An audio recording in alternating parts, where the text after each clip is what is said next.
Shalom dan salam sehat untuk kita semua.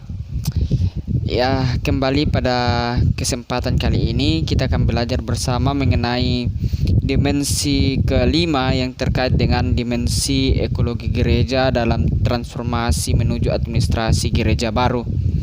Nah, pada kesempatan kali ini juga kita akan belajar mengenai apa itu ekologi gereja di dalam transformasi administrasi gereja baru dan pentingnya ekologi gereja itu sendiri di dalam transformasi menuju administrasi gereja baru tersebut. Nah, langsung saja kita akan masuk pada materi kita yang terkait dengan dimensi kelima ini. Nah, dimensi ekologi gereja administrasi baru atau AGB itu sendiri di dalam domain kepublikan gerejanya itu terdiri dari 3 poin utama yang kita kenal dengan corporate, kemudian government, dan civil society. Nah, di dalam civil society inilah kemudian gereja berdiri di dalamnya. Nah, di dalam dimensi ekologi administrasi gereja baru ini juga terkait dengan pola hidup dari gereja itu sendiri atau fenomena kehidupan di dalam sebuah gereja itu sendiri. Nah, di dalam kehidupan gereja itu kemudian gereja tidak hanya semata-mata hanya sebagai tempat untuk melakukan pelayanan kasih dalam tanda kutip pelayanan rohani, tetapi juga gereja kemudian harus bertransformasi menjadi gereja yang kemudian mampu memenuhi kebutuhan-kebutuhan dari masyarakat secara umum, baik itu dari segi politik, ekonomi, dan kemudian pendidikan dan juga lain-lain. Kehidupan politik di dalam administrasi gereja baru terkhusus dalam kehidupan ekologinya, politik ini menjadi sangat penting karena merupakan bagian dari kehidupan gereja itu sendiri, di mana perumusan kebijakan partisipasi gereja adalah mempersiapkan dan mengutus jemaat terlibat dalam proses perumusan kebijakan. Nah, ini merupakan salah satu bagian penting di dalam kehidupan gereja sebagai wadah politik. Nah, ada 6 poin penting dalam dimensi ekologi gereja administrasi baru ini, terkhusus dalam administrasi gereja baru dimensi ekologi pada materi kelima kita ini. Yang pertama yaitu ada politik, kemudian ekonomi, hukum, sosial, budaya, dan ICTS sebagaimana yang kita sampaikan di awal-awal video. Nah, di dalam gereja administrasi baru terkhusus dalam kehidupan ekologinya ada 2 level yang kita kenal dalam adaptasi ekologi administrasi gereja baru itu sendiri. Yang pertama yaitu level pendekatan atau strategi, dan kemudian level substansi atau hakikat.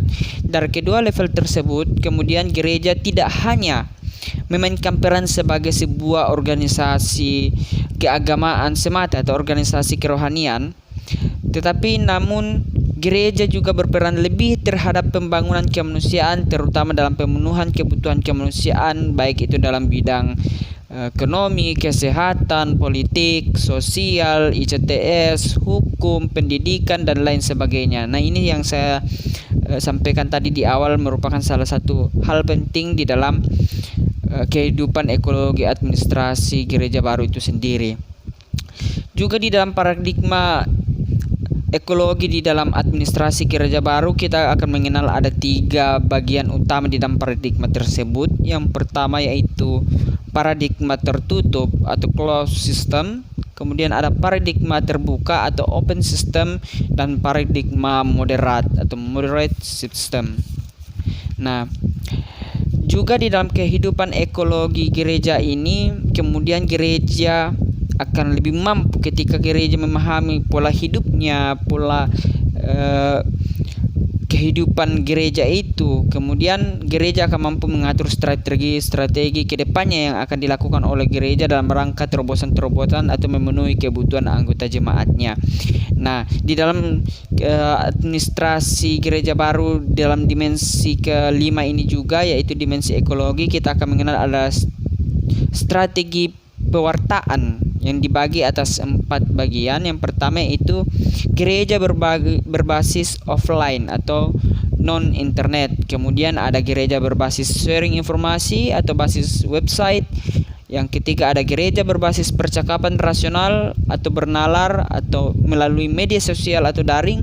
Dan yang keempat yaitu gereja berbasis pesan multiperspektif atau non-diskursif, gerak dan lagu melalui media sosial. Nah, kalau gereja administrasi baru, keempat hal ini ada di dalam pola kehidupan administrasi gereja baru itu dalam rangka menyesuaikan konteks kehidupan daripada atau menyesuaikan konteks suasana kehidupan di dalam tubuh gereja itu sendiri.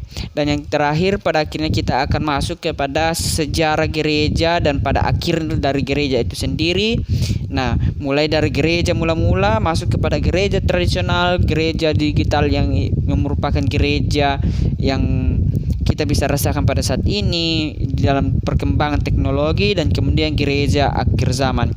Kalau gereja mula-mula berbasis pada persekutuan, gereja tradisional itu berbasis pada keluarga atau berbasis pada persekutuan jemaat.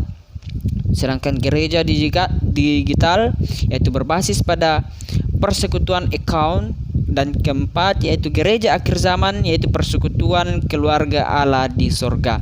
Nah, inilah 4 poin penting di dalam perkembangan sejarah pada akhirnya di dalam gereja itu sendiri.